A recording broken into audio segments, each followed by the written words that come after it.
حضرت علی رضی اللہ تعالی عنہ فرماتے ہیں کسی انسان کی موت تب ہوتی ہے جب وہ کسی کی دل سے نکل جاتا ہے. تو ذرا دیکھیں آپ کے دل میں کس کے لیے کتنی محبت ہے. کہیں ایسا تو نہیں کہ آپ کی وجہ سے آپ کے دوست ناراض ہو, آپ کے فیملی کے لوگ ناراض ہو. ذرا دیکھیں کہ آپ کے آس پاس کے لوگ آپ سے کتنے خوش ہیں. اگر آپ کی فیملی, آپ کے ریلیٹیو آپ سے خوش ہے تو یقین کیجئے آپ دنیا کے سب سے خوشحال انسان ہیں.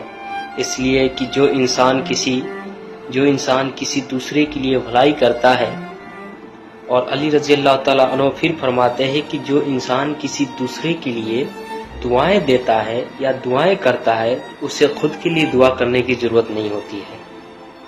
تو آپ بھی کسی کے لیے دعا دیں, اچھے کام کریں, اور اچھے کام کا بدلہ اچھا ہی ہوتا ہے. That's all. Thank you.